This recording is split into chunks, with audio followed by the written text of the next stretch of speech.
Haleluya. Luar biasa. Welcome home. Dua orang saja, welcome home. Puji Tuhan. Welcome to Zion. Ya, selamat datang bagi Anda yang baru pertama kali datang. Welcome home. Ya, termasuk juga buat yang dari jauh dari Bandung, welcome. Haleluya. Puji Tuhan. Saudara, kita masih ada dalam satu tema 2 bulan, bulan lalu dan bulan ini kita masih bicara tentang marketplace invasion. Invasi dunia kerja, dunia bisnis. Keberadaan kita sebagai orang Kristen bukan hanya ada di dalam gereja, tetapi kita juga harus menyatakan Kristus dalam hidup kita, dalam kehidupan kita sehari-hari. Di pekerjaan, di bisnis, dimanapun Anda berada, saudara.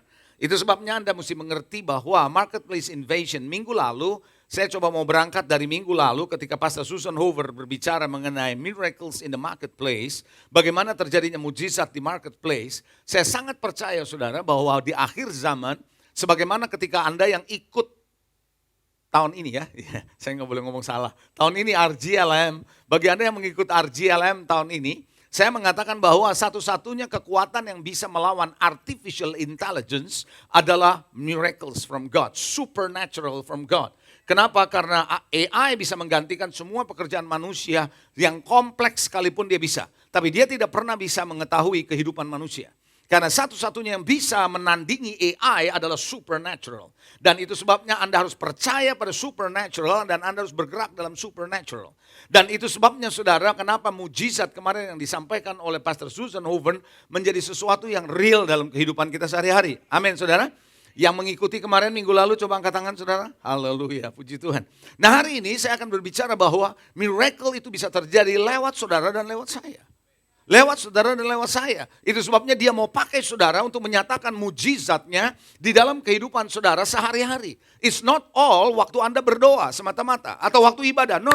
Waktu Anda bekerja, waktu Anda berbisnis, miracle itu bisa dinyatakan lewat tangan saudara. Ketika Anda berdoa buat orang sakit disembuhkan. Amin. When you prophesy, ketika engkau bernubuat, maka orang-orang bisa menerima pesan itu dan hati mereka dibukakan. Keselamatan bisa terjadi. Amin saudara. Nah oleh karena itu tema khotbah saya hari ini, Yes I Can. Yes I can. Coba katakan Yes I can. Coba bilang ya saya bisa. It's not because you can, bukan karena saudara yang bisa. God empower you, Tuhan yang memberdayakan saudara. Katakan amin saudara. Karena saya sangat percaya begini saudara, tidak ada pengangguran di kerajaan Allah. 2 orang saudara yang ngerti, tidak ada pengangguran di kerajaan Allah. Tidak ada pengangguran di gereja ini. Saudara, makin Anda sibuk, makin Anda dikejar Tuhan. Karena Tuhan mencari orang sibuk, bukan orang nganggur. Saudara, kalau Anda melihat 12 rasul yang dipanggil oleh Tuhan adalah orang sibuk. Jadi kalau Anda berkata, beralasan bahwa Tuhan tidak pakai saya, jangan pakai saya karena saya sibuk, you salah besar. Wah, justru makin Anda sibuk, Anda makin dikejar Tuhan. Tuhan gak cari pengangguran. Kenapa pengangguran? Gak produktif. Tapi justru yang sibuk dicari Tuhan karena Anda produktif. Ada orang-orang produktif di sini. 2 orang saja. Ada orang-orang produktif di sini. Semakin Anda produktif, Anda dikejar Tuhan. Yang mau dikejar Tuhan katakan amin. Mendingan dikejar Tuhan daripada dikejar utang, tahu? Amin saudara. Itu sebabnya the more you say, I'm very busy, the more God chase you. Semakin Tuhan mengejar saudara. Itulah sebabnya kenapa saudara tidak ada pengangguran di dalam kerajaan Allah. Tidak ada pengangguran dalam gereja. Kita semua adalah terlibat. Amin saudara. Siap terlibat? 2 orang saja. Siap terlibat saudara. Why? Kenapa saya katakan yes I can? Kenapa saya katakan saya bisa? Karena John chapter 14, Yohanes 14 ayat 12 berkata, mereka yang percaya kepada Tuhan, dia bukan cuma bisa melakukan pekerjaan yang Yesus lakukan, tapi pekerjaan yang lebih besar daripada itu. Berarti Tuhan memampukan saudara. Katakan amin saudara. Itu sebabnya saya percaya dari ayat ini, saudara dan saya bukan cuma mampu mengerjakan apa yang Yesus lakukan, bahkan lebih besar dari itu. Artinya kita bisa menyeluruh ke seluruh dunia. Jesus pada waktu itu hanya ada di Yerusalem. Tapi saudara dan saya ada di Bandung, ada di Jakarta, ada di Tangerang, di mana-mana. You can do it at once. Dengan the power of God. Katakan amin saudara. Siap untuk invasi? Coba katakan yes I can. Oh haleluya. Ngomongnya mesti begini saudara. Baru mantap, coba begini. Yes I can. Oh ya, no. Kalau siap-siap coba begini, siap-siap. Tangannya gini semua. Semuanya gini. Coba bilang yes I can. Amin. Puji Tuhan. Saudara pernah nggak dengar orang bilang begini? Saya nggak mungkin bisa. Pernah dengar? Saya kayaknya nggak mungkin bisa. Sering katanya gitu. Sering, saya bilang saya nggak mungkin bisa. Siapa bilang, saudara? Anda tidak bisa karena Anda tidak mau sebenarnya. But when you say I am willing, tapi Tuhan akan memampukan saudara. But because God doesn't call the qualified, but He will qualify the call. Dia tidak memanggil orang-orang yang punya kualifikasi, tapi sekali Anda dipanggil oleh Tuhan, Tuhan akan perlengkapi saudara untuk panggilan itu. Katakan amin. Itu sebabnya you are equipped by God. Engkau diperlengkapi oleh Tuhan. Oleh karena itu saudara jangan berkata nggak mungkin saya nggak bisa. Tadi pagi saya cerita. Cucunya Pastor Roy, Sean, pernah ditanya dulu di sekolah minggu, di Aero Kids. Anak-anak Aero Kids ditanya, kalau kamu pelayanan ini nggak bisa gimana? Sean bilang bahwa dia belajar sampai bisa. Saudara, saya kasih tahu saudara, kalau Anda bilang nggak bisa, Anda kalah sama anak Aero Kids. Coba bilang begitu, sikut sama saudara, jangan begitu, coba bilang gitu. Katakan amin saudara. Kalau anak-anak Aero Kids bilang you can. Saudara pernah nggak Anda dengar ngomong begini, jangan saya. Dia aja. Pernah dengar? Saya udah lewat waktunya. Pernah dengar? Aduh, saya udah lewat waktunya Om. Saya sudah lewat waktunya Pastor. No. Belum ada waktunya. Selama nafas masih di kandung badan, God will use you.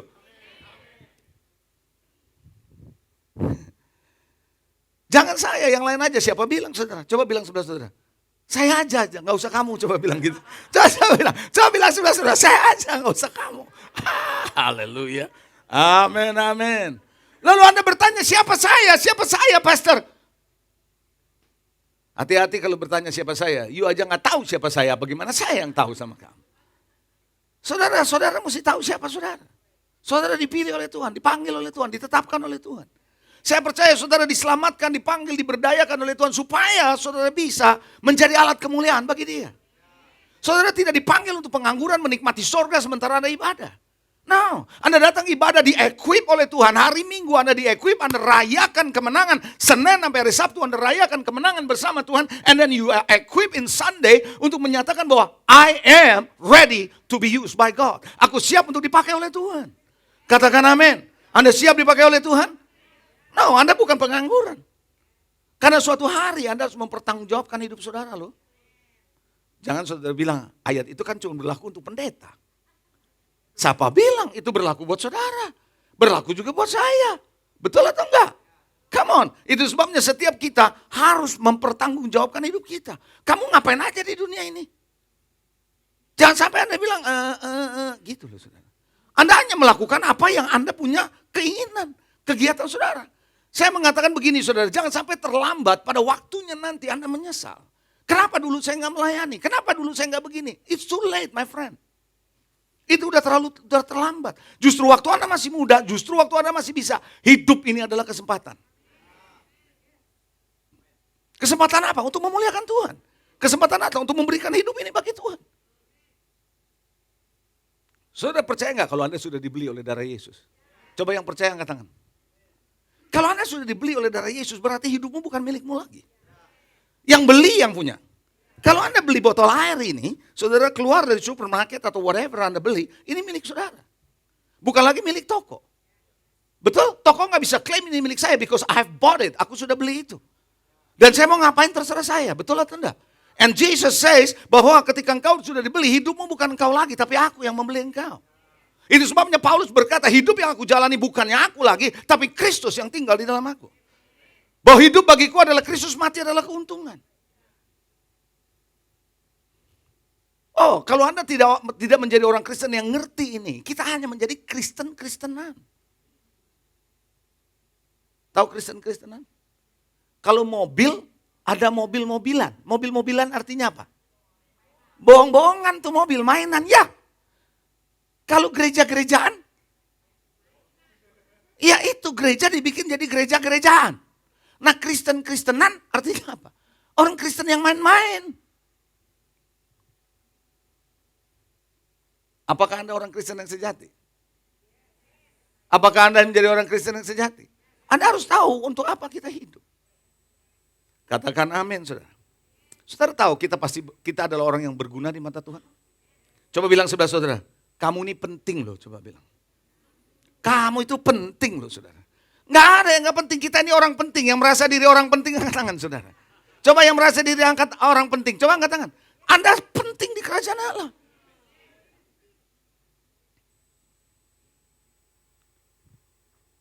Saudara pikir Tuhan pengangguran terus milih saudara gitu? No, dia punya purpose. Dia pilih saudara karena dia punya tujuan buat saudara. Mari kita melihat saudara Efesus pasal 4 ayat ke-16. Efesus 4 ayat 16. Oh haleluya. Praise the Lord. Efesus 4 ayat 16. Saya minta Anda perhatikan baik-baik saudara ayat ini. Daripada Yesus itu, seluruh tubuh yang rapi tersusun dan diikat menjadi satu. Rapi tersusun, diikat menjadi satu. Rapi tersusun, diikat menjadi satu. Coba bilang sama saya gini, rapi tersusun, diikat menjadi satu. Persoalannya rapi tersusun, diikat menjadi satu oleh apa? Ayat itu jelas mengatakan oleh pelayanan semua bagiannya. Berarti saudara dan saya rapi tersusun dalam tubuh Kristus, diikat menjadi satu. Kalau semua bagian tubuh ini terlibat dalam pelayanan. Makanya tadi saya bilang gak ada pengangguran dalam pekerjaan Tuhan. Gak ada pengangguran dalam rumah Tuhan. Dan sesuai dengan kadar pekerjaan, tiap-tiap anggota menerima pertumbuhannya dan membangun dirinya dalam kasih. Jadi ketika Anda semua bagian terlibat dalam pelayanan, Anda disusun rapi, diikat satu oleh pelayanan, lalu sesuai dengan kadar masing-masing, tangan bekerja sesuai fungsinya, kaki bekerja sesuai dengan fungsinya, mata berfungsi sebagaimana harusnya, telinga bekerja sebagaimana harusnya, maka ketika semua berfungsi dengan baik, maka tiap-tiap anggota, tiap tubuh mengalami pertumbuhan. Mengapa banyak orang Kristen tidak mengalami pertumbuhan? Karena malas pelayanan. Karena menolak disuruh melayani saudara. Tapi justru ketika Anda bersama-sama, you will grow. Dan bukan cuma grow, Anda akan bertumbuh dalam kasih Kristus dalam hidupmu. Anda mulai mengerti the love of God yang mengalir. Because now Anda menjadi channel of love. Anda mulai menyalurkan kasih Tuhan kepada orang lain. Then you understand the love of God. Emang bagaimana caranya Anda bisa tahu kasih Tuhan Anda salurkan? Melalui pelayanan lah. Betul apa enggak sih? Coba sikut lagi sebelah saudara, jangan nganggur bro, sis. Amin.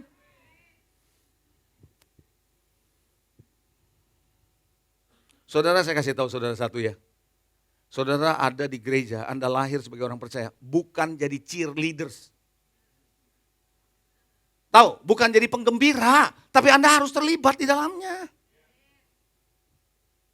Roma 12 ayat 4 sampai 8. Oh haleluya, praise the Lord. Roma 12 ayat 4 sampai 8. Saya baca ya. Sebab sama seperti pada satu tubuh, kita punya banyak anggota. Ya, seperti tubuh kita banyak anggota kan ya.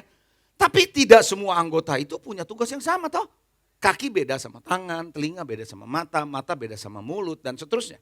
Beda, masing-masing beda. Demikian juga kita walaupun banyak adalah satu tubuh di dalam Kristus. Tapi kita masing-masing adalah anggota yang seorang terhadap yang, coba bilang, anggota seorang terhadap yang lain. Saudara ngerti gak kalimat ini? Anggota seorang terhadap yang lain. Berarti tangan ini anggotanya kaki. Kaki ini anggotanya tangan. Gak bisa bilang kaki sendiri, tangan sendiri. No, kita adalah each other, kita butuh satu sama lain. Lalu dikatakan demikian juga kita punya karunia yang berlain-lainan. Menurut kasih karunia yang dianugerahkan kepada kita. Jadi saudara ada kasih karunia yang diberikan pada saudara, lalu Anda berfungsi berbeda-beda. Saudara Anda nggak mungkin sama saya. Saudara, saya khotbah dengan cara saya, belum tentu Anda bisa ikutin cara khotbah saya. Saya melayani dengan cara saya, belum tentu sama dengan saudara. Dan Anda mau coba-coba sama saya kayak saya, lucu saudara. Gak bisa. Betul nggak saudara? Jadi nggak selalu orang bisa sama. Nah lalu dilanjutkan begini saudara. Jika karunia itu adalah untuk apa? Bernubuat. Baiklah kita melakukannya sesuai dengan iman. Jadi ada orang yang dipakai dalam profesi. Ada orang yang dipakai dalam nubuatan. That's fine. Jangan saudara bilang lu bisanya nubuatan lu. Ya emang Tuhan pakai dia di situ. Halo? Lalu di sini dikatakan lagi, jika karunia melayani, baiklah kita melayani. Jangan paksa orang bernubuat yang dipakai bernubuat untuk melayani. Atau sebaliknya, orang yang dipakai melayani, jangan dipaksa untuk bernubuat. Betul nggak? Jangan dipaksa karena beda-beda. Karena semua ada gunanya untuk membangun. Nggak bisa semua sama kayak saya. Saya membutuhkan orang-orang lain di sekitar saya. Yang bisa membangun this church, membangun gereja ini menjadi tubuh yang sehat. Betul ya? Lalu dikatakan begini, jika karunia untuk ngajar, baiklah dia ngajar. Ada orang yang mau ngajar, pakai dia ngajar, nggak apa-apa. Jangan bilang, lu bisanya ngajar dulu lu. Gitu. Lah emang dia dipakai ngajar. Jangan yang ngajar jangan bilang, lu bisanya nubuatan mulu lu. Nggak bisa gitu, saudara. Dan yang ngajar butuh yang nubuat butuh yang ngajar. Betul apa enggak sih? Dan kita saling membutuhkan, saudara. Lalu dilanjutkan lagi. Saudara, jika karunia untuk menasehati, baiklah kita menasehati. Jadi ada orang yang memang pelayanannya menasehati. Saudara pikir enak ya kasih nasihat? Nggak gampang loh. Kalau nasihatnya salah, menyesatkan kan? Ya, di Alkitab ada seorang yang mempunyai nasihat, kelasnya sama Nabi, sama. Ahitofel namanya. Ahitofel kalau memberi nasihat kepada raja, raja mesti dengar. Daud selalu mendengar kalau Ahitofel kasih nasihat. Kenapa? Karena nasihat Ahitofel setara dengan Nabi. Lalu dikatakan lagi demikian, saudara, siapa yang membagi-bagikan sesuatu, hendaklah yang melakukannya dengan hati yang ikhlas. Ada orang yang suka memberi, suka membagi. Ada orang yang sukanya nerima ya. Yang berbagi-bagi, puji Tuhan. Ada orang, saudara, kalau dapat sesuatu bagi-bagi gitu loh, ada. Ya, kasihnya dengan ikhlas. Gak semua orang begitu, fine. Kalau kita punya orang kayak gitu di gereja, puji Tuhan ya. Puji Tuhan. Lalu di sana dikatakan, kalau siapa yang memberi pimpinan, hendaklah yang melakukannya dengan rajin. Ada orang yang memang ngelit, kerjanya dia bisa ngelit. Ya biarkan dia mengelit. Enak ya jadi leader, belum aja coba kalau jadi leader kalau Anda nggak dipanggil di sana bisa stres. Betul nggak? Tiap orang beda-beda, saudara. Lalu dia bilang begini, siapa yang menunjukkan kemurahan, hendaklah ia melakukannya dengan sukacita. Bagi Anda yang murah hati, suka memberi, suka berbaik hati, lakukan dengan sukacita, jangan terpaksa. So every one of us, setiap dari kita pasti berbeda-beda. Coba bilang sebelah saudara, memang kita beda, coba bilang gitu. Amin. Siapa yang paham sampai di sini? Nah, saya mau kasih tahu saudara satu hal. Gereja akan bertumbuh, gereja akan berdampak secara positif kalau seluruh jemaatnya bergerak dan terlibat dalam pelayanan. Saya ulangi, gereja akan bertumbuh, gereja akan mulai berdampak secara baik di masyarakat kalau seluruh gereja, seluruh jemaatnya terlibat dalam pelayanan. Baik di dalam gereja maupun di marketplace. Nggak ada saudara pengangguran, nggak ada cuman diem aja. No, Anda diselamatkan bukan cuman ibadah waiting heaven, menantikan sorga, tidak. Tapi kita semua bergerak. Katakan amin. Anda mahasiswa bergerak, saya adalah orang yang melayani Tuhan sejak saya terima Tuhan di tahun 79.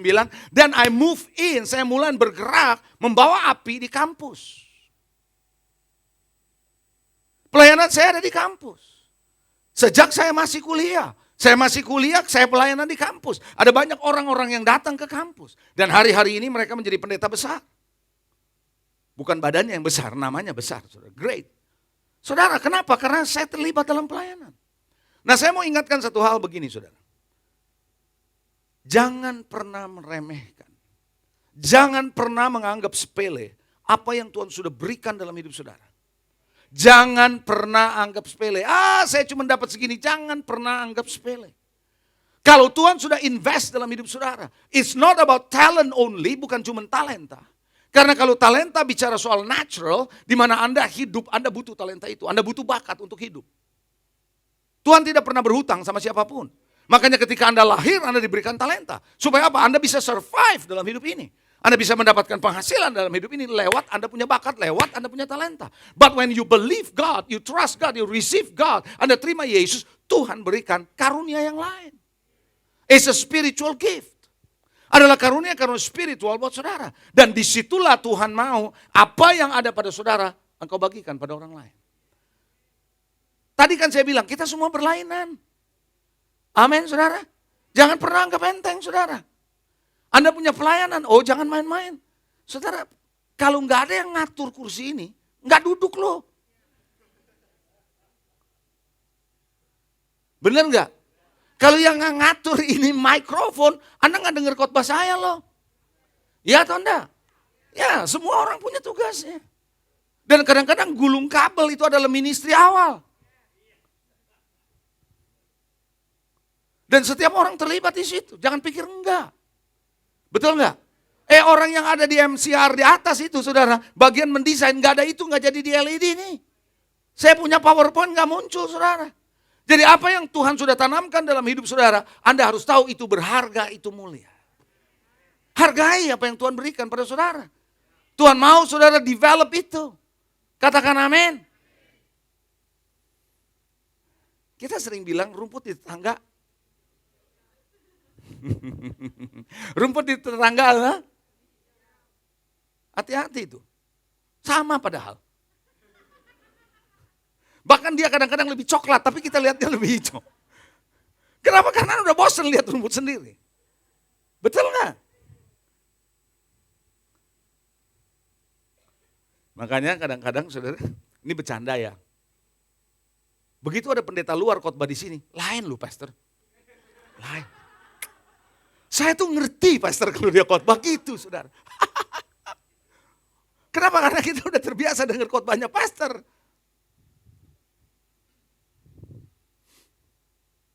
Pernah Anda dengar orang ngomong begini?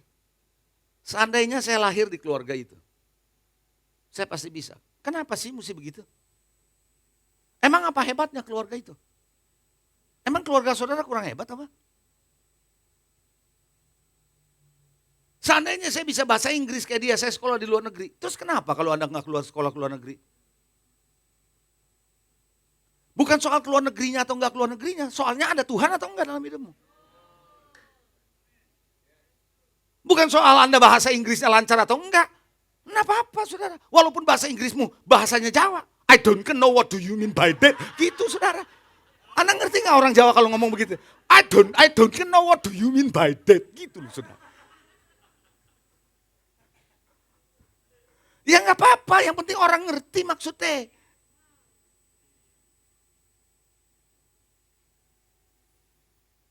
Kalau saja saya bisa seterampil dia, terus kenapa? Saudara jangan pernah pikir ya, orang lain punya lebih baik dari saudara. Apa yang ada pada saudara lebih baik dari mereka. Kalau Anda kembangkan dengan baik bersama Tuhan. Karena saya sangat percaya, when God call you, kalau Tuhan panggil saudara, Tuhan pasti lengkapi saudara kok. He will give you anointing, dia akan memberikan Anda urapan, dia akan panggil teman-temanmu, orang-orang yang akan mendukung Anda punya pelayanan. Dia will call resources, dia akan panggil sumber daya buat saudara. Come on, betul nggak saudara? Bukan, saya harus punya perusahaan segede itu, nggak usah. Because God can call resources. Apa yang dilakukan oleh Petrus dan rekan-rekan, mereka nggak dapat ikan kok. Tapi because of your word, oleh karena perkataanmu aku tebar jala, itu ikan muncul. Why? God calls it. Tuhan yang manggil itu. Yang setuju katakan amin. Oleh karena itu Bapak Ibu Saudara yang dikasihi, jangan pernah banding-bandingkan diri Anda dengan orang lain. Coba bilang begini, yes I can. Coba begini dong, yes I can. Iya saya bisa, amin. Makanya di dalam slide saya berkata begini, banyak orang sibuk mempersoalkan apa yang mereka tidak miliki dan apa yang mereka tidak dapat lakukan. Nggak usah sibukin apa yang Anda nggak punya. Ngapain disibukin? Emang udah nggak punya mau diapain? Nggak usah disibukin juga apa yang Anda nggak bisa kerjain, mau ngapain emang Anda nggak bisa kerjain. Yang penting Anda fokus apa yang ada pada saudara, apa yang Anda bisa kerjakan, itu aja kok. Sesimpel itu, yes. Yang Allah butuhkan adalah ketaatan dan langkah kecilmu. Soal yang besar itu urusan Tuhan. Jangan tunggu yang besar-besar. Nah, lah yang kecil aja Anda nggak mau kerjain, terus mau ngarapin yang besar. Mimpi kali. Loh Anda harus berani melangkah dengan iman. Walaupun kecil, Tuhan cuma bilang, obedience, obey. Ketika Anda melangkah dengan langkah kecil, God will do the rest. Sisa yang besar itu urusan Tuhan. Betul apa enggak? Di dalam 2 Raja-Raja pasal 6, ayat 1 sampai 7, saya nggak akan bacakan semua, saya rangkum ceritanya saja. Ini adalah sebuah kisah di mana ada School of Prophets pada waktu itu. Sekolah para nabi di mana Elisa sebagai master of the School of the Prophets. Nah, para nabi punya asrama sudah kepenuhan. Mungkin yang daftar jadi nabi dilatih oleh Elisa sudah makin banyak. Nggak punya tempat yang cukup. So mereka membangun rumah atau asrama kalau boleh saya sebut di zaman sekarang. Mereka bangun. Dan setiap orang terlibat dan Elisa diminta untuk hadir ikut. Kadang-kadang waktu saya baca cerita itu saya bingung. Kenapa Elisa mesti ikut-ikutan dalam proyek yang bersifat natural bangun rumah. Dia hanya seorang nabi dan dia pun tidak ikut-ikutan bangun. Kenapa? Ternyata saudara, a prophet, seorang nabi, seorang yang bergerak dalam kenabian sangat diperlukan untuk memberikan kata-kata dari Tuhan. Nanti Anda akan lihat ceritanya. Lalu ketika mereka diundang, Elisa suruh datang, dia ikut saudara. Walaupun dia nggak tahu, dia nggak bisa kerjain apa-apa, mungkin secara natural, tapi dia adalah hamba Allah. Lalu ada seorang yang jago saudara untuk pegang kapak. Saudara tahu cerita itu, nanti Anda baca ya di rumah ya. Saya rangkum aja ceritanya ya. Dan orang ini memang jago untuk motong kayu. Tapi dia nggak punya alatnya. Tapi dia punya keterampilan. Tapi dia mau terlibat dalam proyek itu. Do you understand? Apa ngerti maksud saya? Dia mau terlibat dalam proyek itu, tapi dia nggak punya alat. Dia punya keterampilan. Apakah ada alasan buat dia bilang, saya nggak bisa ikut? No, dia bukan ada orang seperti itu. Kalau orang yang tahu, kalau dia mau melibatkan diri, Tuhan buka jalan. Ada banyak cara dia bisa capai. Katakan amin. Apa yang dia lakukan? Dia pinjam mata kapak. Bukan milik dia, tapi dia pinjam. Untuk apa? Untuk dia bisa pakai keterampilannya untuk ikut serta dalam pembangunan. Ada begitu banyak orang beralasan, saya nggak punya ini, saya nggak bisa ini, saya nggak bisa itu. Siapa bilang? Persoalannya, apakah Anda mau cari way out untuk itu? Halo? Dan ketika dia ambil mata kapak itu, dia pukul, mata kapak itu jatuh. Jatuh kemana? Ke sungai. Mata kapak kalau jatuh ke sungai, tenggelam atau ngapung? Tenggelam lah. Nah di situ mereka panik. Maka dia bilang, wahai tuanku, ini mata kapak pinjaman. Dia mesti pulangin dong. Kan kalau orang fasik, Alkitab bilang orang fasik meminjam dan tidak membayar kembali. Itu orang fasik. Loh ada ayatnya, ada DP ayat begitu saudara. Dia mesti pulangin. Lalu apa yang dia cari? Elisa. Elisa bukan seorang yang jago snorkeling. No, dia bukan jago snorkeling. Dia bukan orang yang jago nyelam, enggak. Tapi dia tanya di mana jatuhnya mata kapak itu. Dia lempar kayu, mata kapak itu Alkitab dalam bahasa Inggris bilang swam. Dia berenang ke arah Elisa. Bagaimana mungkin saudara mata kapak berenang? Nah disitulah dibutuhkan supernatural power. Disitulah butuh prophet.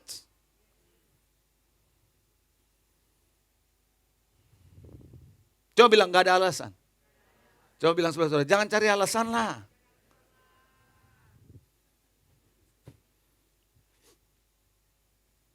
Cerita sedikit ya.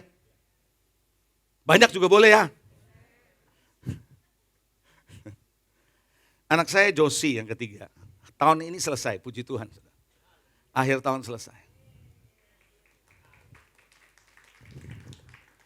Anak ini yang paling beda dari 3 anak. Yang 2 bisa diprediksi sekolahnya apa, yang 1 susah diprediksi. Anda sudah tahu karena dia nari.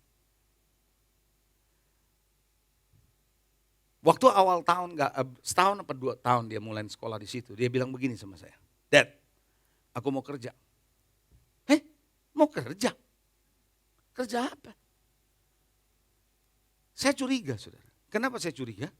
Waktu saya nganterin anak saya ke Singapura pertama kali, dia ketemu sama temennya. Temennya lagi kerja. Saya bilang, temenmu kerja, ngapain? Dia kerja mau beli HP, Dad. Ngerti gak? Karena papanya gak kasih kirim duit bukan buat beli HP. Jadi supaya dia bisa beli HP baru, dia kerja. Lah saya jadi teringat cerita itu dong. Jadi waktu anak saya bilang kerja, kamu mau beli HP? Saya bilang gitu. Kagak Dad, kagak. Dia bilang gitu. Terus ngapain kamu? Di gereja setiap tahun ada yang namanya janji iman. Janji iman? Ngapain gereja ada janji iman tiap tahun? Karena kan ada renovasi, ada kebutuhan ini itu di gerejanya. Di sana, di Singapura. Dan beberapa anak muda di sana yang ikut kemarin ya. Ikut conference di sana. Kalau nggak salah bulan Oktober. Dibikinnya untuk kasih 3 bulan atau 4 bulan janji iman. Untuk dipenuhi supaya tahun depan si gembala bisa tahu jumlah janji iman yang diterima berapa untuk bisa proses ke depan. Karena janji iman itu kan jadi ketahuan ya jumlahnya ya, fix gitu ya. Lalu saya bilang gini sama dia, dan Anda mesti tahu gereja ini. Rata-rata usia di gereja ini 21 tahun. Coba yang 21 tahun angkat tangan.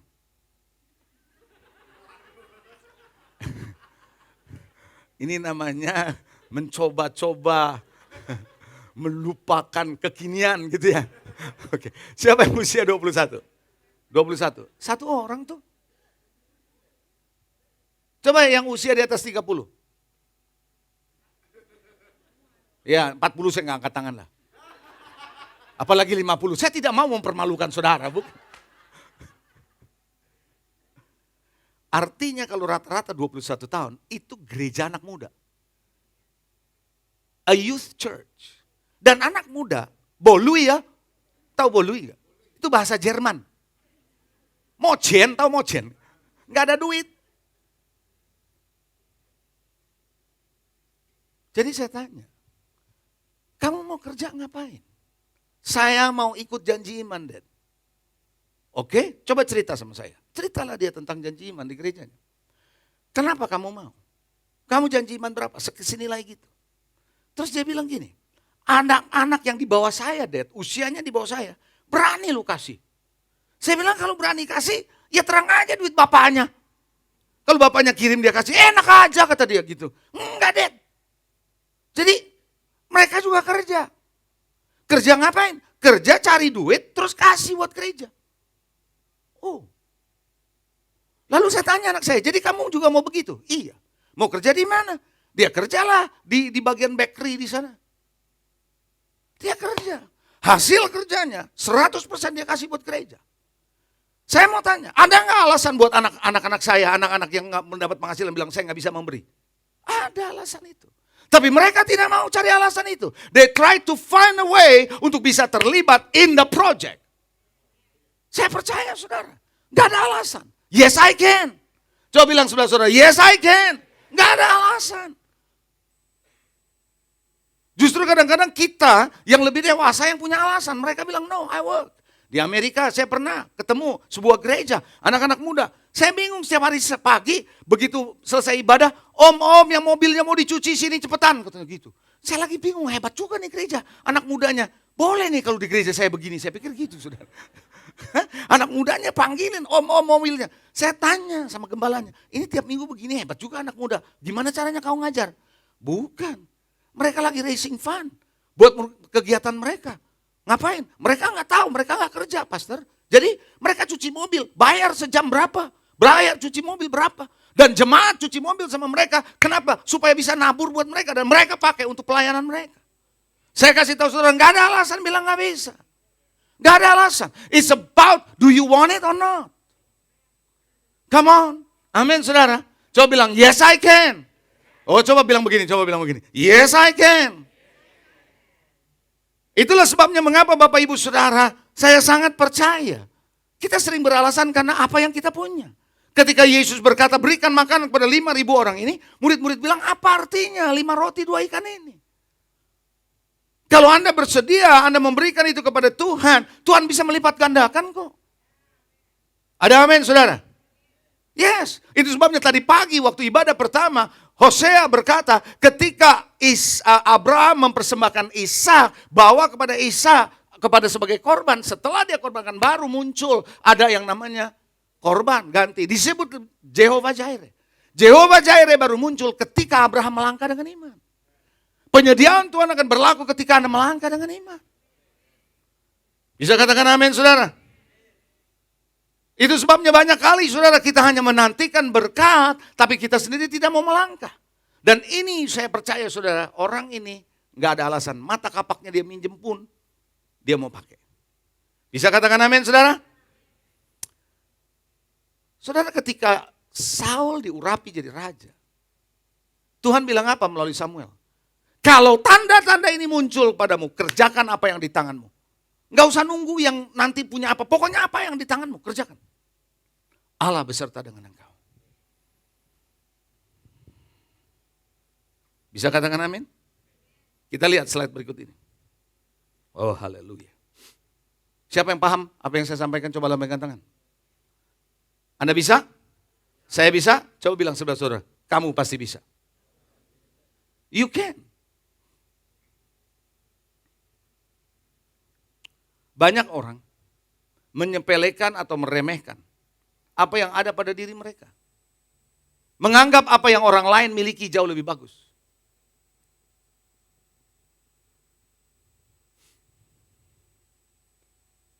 Jangan sampai ada mental miskin yang menganggap orang lain lebih bagus dari saya.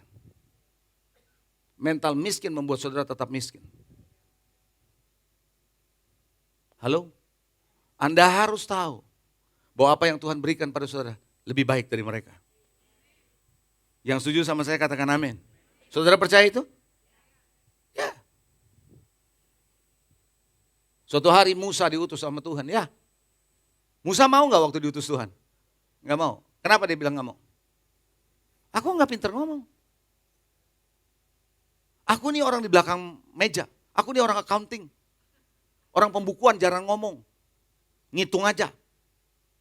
Tuh si Harun tuh orang marketing. Pinter ngomong suruh Harun. Tuhan bilang aku pilih kamu. Tuhan itu gak memilih orang yang hebat. Tuhan tuh memilih orang yang hatinya mau disuruh Tuhan. Apa yang dikatakan sama Tuhan? Musa masih gak percaya. Aku gak bisa ngomong. Tuhan bilang siapa yang bikin mulut itu? Siapa yang ciptakan mulut? Tuhan masih tanya sama Musa. Tuhan gregetan dalam tanda kutip sama Musa. Ya, Tuhan bilang di tanganmu ada apa? Tuhan gak nanya di tetanggamu ada apa? Tuhan gak nanya di tetanggamu ada apa? Enggak, dia tanya di tanganmu ada apa? Tongkat. Apalah artinya tongkat untuk menghadap Firaun? Tuhan bilang lempar tuh tongkat. Jadi apa? Pegang tular, jadi apa? Jadi tongkat. Tongkat benda mati berubah oleh Tuhan jadi makhluk hidup. Makhluk hidup yang dipegang berubah jadi tongkat, jadi benda yang mati.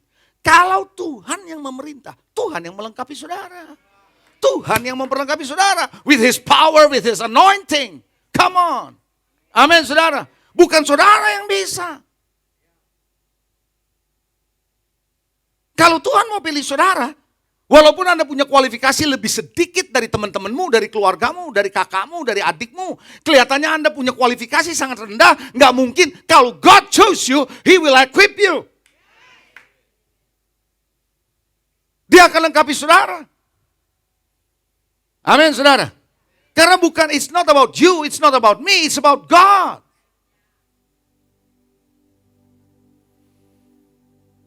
Suatu hari saudara Yeremia juga sama. Tuhan panggil Yeremia untuk menjadi nabi bagi bangsa-bangsa ya. Yeremia bilang apa? Aduh aku ini masih muda. Lucu loh kalau saya ketemu jemaat ya. Maksudnya bukan di sini loh. Jemaat-jemaat di luar loh saudara. Lucu loh saudara. Kalau yang masih muda ngomong sama saya gini, aduh om saya mah pastor, saya masih muda, kasih yang udah lebih senior deh. Gitu. Saya masih muda kurang pengalaman.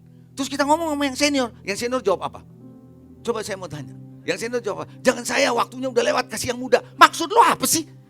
Yang muda kasih yang tua kasih yang muda, maksudnya apa? Maksudnya gak jelas. Karena kita melempar tanggung jawab.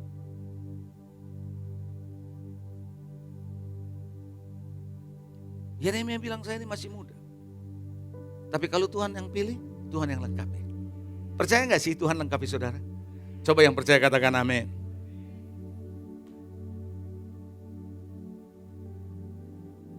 Seorang janda yang ditinggalkan hutang sama suaminya. Dia punya cuma sebuah buli-buli berisi minyak. Apa sih artinya buli-buli, sebuah buli-buli? Dengan utang yang besar. Kalau enggak anaknya akan diambil loh. Karena debt collector profesinya sudah sejak zaman Elisa. Debt collector datang. Mau ngambil anaknya. Elisa nanya apa? Di rumahmu ada apa? Tahu gak jawaban perempuan ini apa? Dia bilang gini, gak ada apa-apa di rumah. Kecuali satu buah buli-buli berisi minyak. Kalau dia ngomong gak ada apa-apa, kecuali ini artinya apa? Dia sudah pesimis dengan apa yang dia ada. Tapi dia lupa Tuhan bisa pakai dengan sebuah boleh-boleh. Whatever you have in your hand, if God want to use it, He can use it.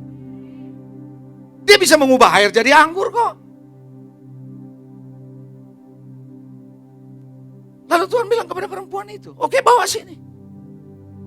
Kumpulkan bejana kosong dari luar, jangan terlalu sedikit.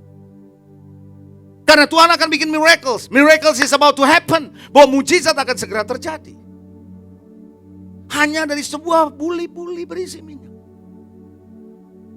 Saya nggak akan pernah meremehkan apa yang ada di jemaat ini. Project mau 22 miliar, mau 30 miliar, saya percaya jemaat ini mampu untuk bisa mengerjakan apa yang Tuhan sudah perintahkan. If you have one with God.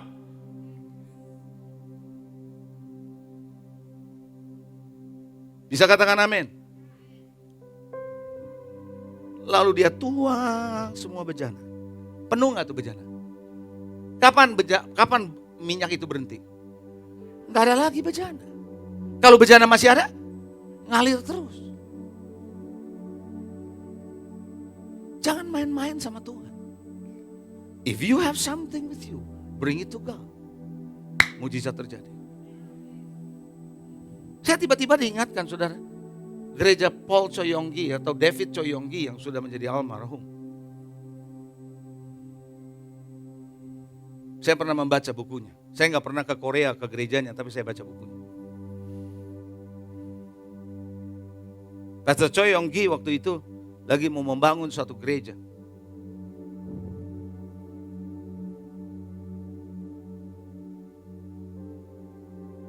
Nggak ada kekuatan untuk bisa memberi. Ada seorang janda miskin, bukan miskin sih, janda yang ditinggalkan sama suaminya. Kalau saya cerita ini bagi Anda yang pernah baca, Anda boleh angkat tangan ya. Berarti Anda tahu, Anda pernah baca cerita ini. Janda ini ditinggalkan sama suaminya.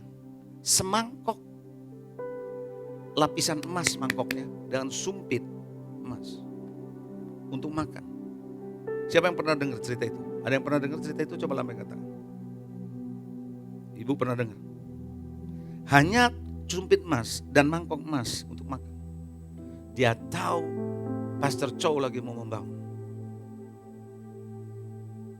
Ini adalah peninggalan suami yang terakhir dia waktu sebelum meninggal. Ini menjadi buat dia suatu hari kalau susah dia jual, dia bisa buat hidupnya. Jadi ini gak pakai alasan. Dia serahkan mangkok itu. Dia serahkan sumpit emas itu. Sejak itu flow mengalir. Jangan anggap enteng sebuah buli-buli. Jangan anggap enteng 5 roti 2 ikan. Bersama Tuhan, Tuhan sanggup melakukan hal yang luar biasa. Jangan suka menunda apa yang Tuhan sudah taruh di hatimu. Berapa banyak kita nunda? Nanti kalau saya sudah mapan. Pernah dengar? Mau sampai kapan mapan? Manusia gak ada puasnya. Kalau Anda masih jadi manajer, Anda bilang nanti kalau saya sudah jadi GM. Maksudnya general manager, bukan Mbak Mi GM. Kalau saya sudah jadi general manager. Sesudah Anda jadi general manager, Anda akan bilang apa? Sesudah saya jadi direktur. Sesudah Anda jadi direktur, Anda akan ngomong apa? Sesudah saya jadi presdir. Sesudah Anda jadi presdir, Anda ngomong apa? Sesudah saya punya bisnis. Sesudah Anda punya bisnis, Anda ngomong apa lagi? Kalau saya punya putaran sudah miliar. Kalau sudah miliar, ratusan miliar. Nggak ada habisnya. Benar apa enggak?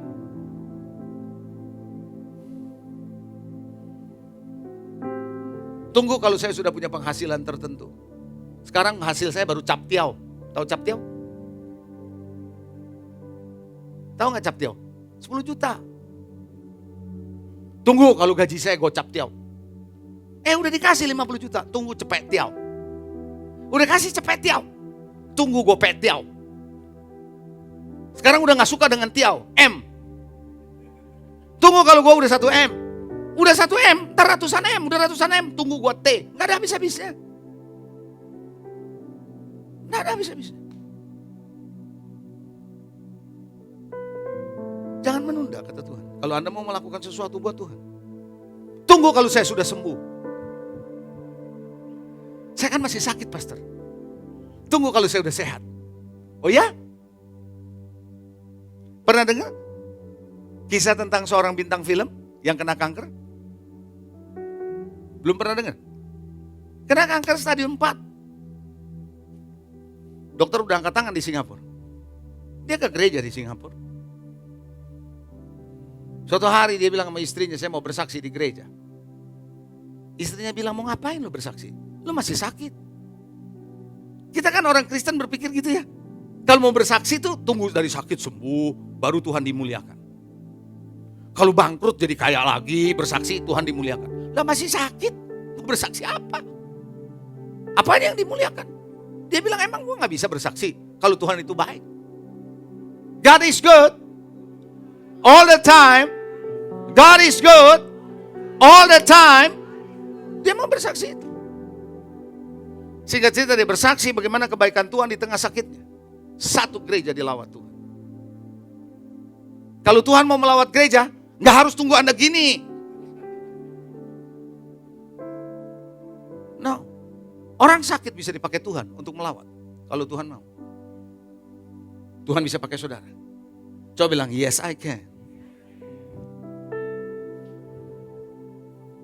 Ambil tindakan. Jangan bilang saya mau. Gak cukup bilang saya mau.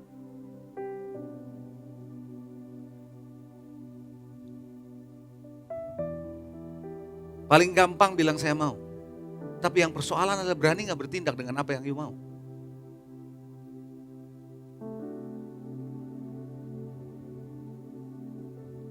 Tadi pagi saya kasih contoh yang sama.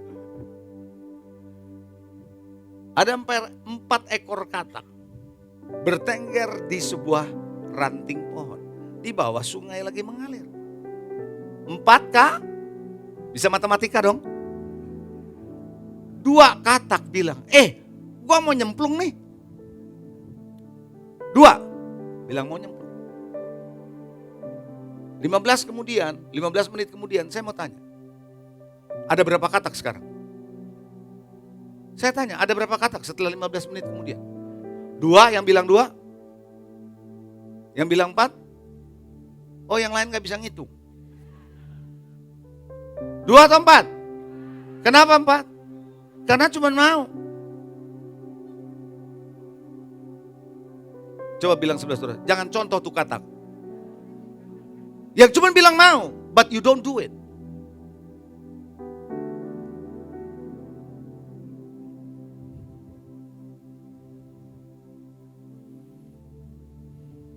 Maka itu saudara dalam slide berikutnya.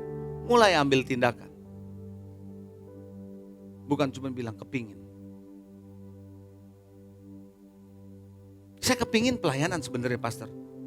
Terus sampai Yesus datang kedua kali juga kau gak melayani. Kalau cuma bilang kepingin. Ya atau enggak? Betul gak sih?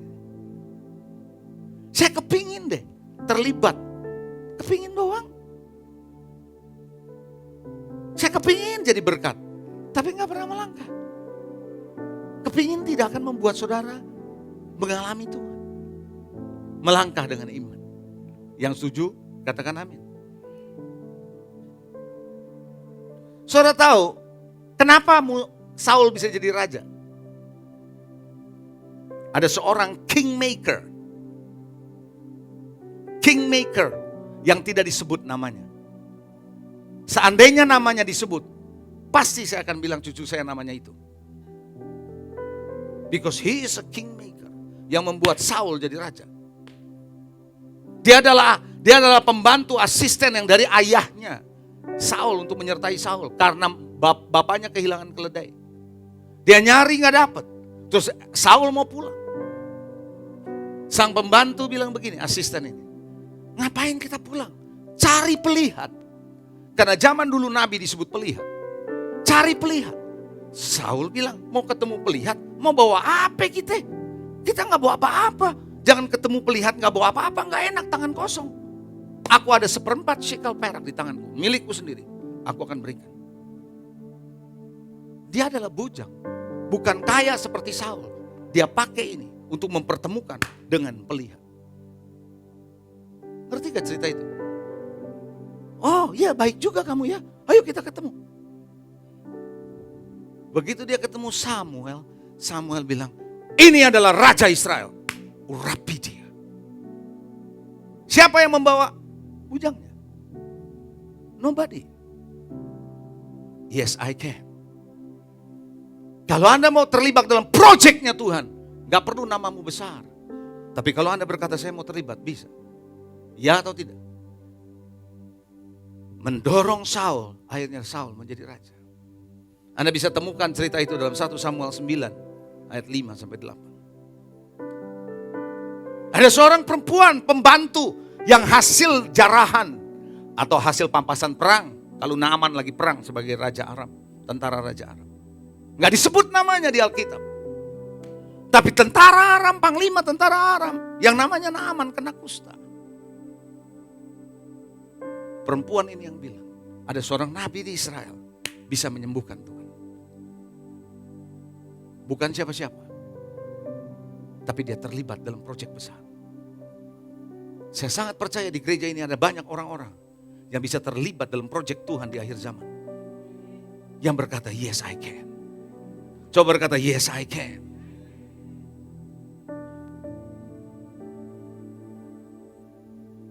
Gak ada Maria, gak jadi Yesus. Dia yang berkata, ini aku, jadikan aku ini hamba-Mu. Siapa yang mau berkata pakai aku? Siap jadi dipakai Tuhan. Keinginan saja tidak cukup. You need commitment.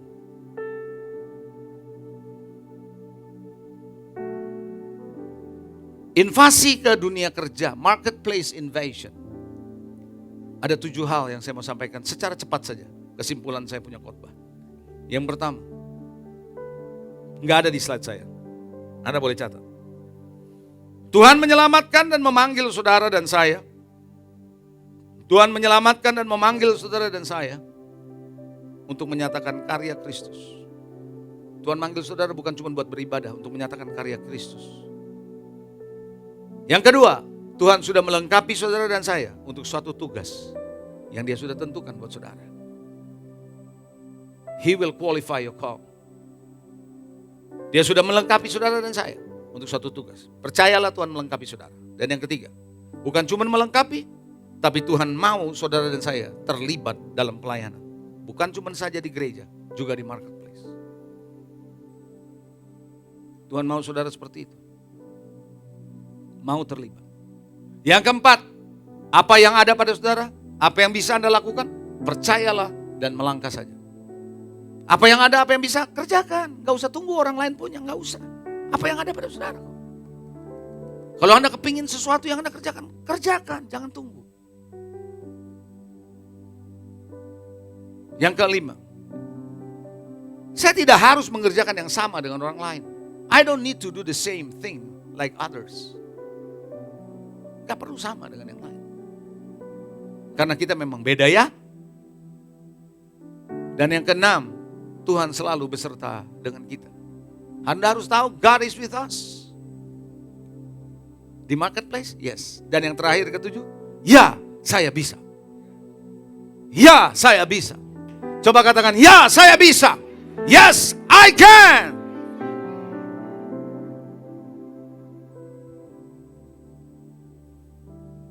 Bukan kemampuanmu, not my strength, not my might, but by power, says the Lord. Pada siang hari ini saya mau ajak saudara, gereja di tempat ini, the challenge for you and me. Saya sangat percaya last movement sedang terjadi di hari-hari ini. Kalau Anda mulai lihat di reel di mana-mana, Vegas sedang ada begitu banyak kumpulan di Vegas untuk nyembah Tuhan. New York terjadi luar biasa. Sekarang ini lagi ada kegerakan. Di bangsa-bangsa sedang terjadi kegerakan. Indonesia lagi sedang kegerakan. Dan saya percaya this is the last movement. You are in or you are out. If you want to in, masuk. Jangan bilang saya cuma kepengen. Ini waktunya terakhir, jangan sampai Anda terlambat. Tuhan kasih Anda dan saya pintu kesempatan. Talenta yang Anda miliki, karunia yang Anda miliki, jangan dibuat terbengkalai. Paulus berkata, jangan lalai dengan apa yang ada padamu, maka kemajuanmu akan nyata. Amin, saudara. Terakhir saya mau kasih tahu saudara. Kemarin di Raker saya sudah kasih tahu.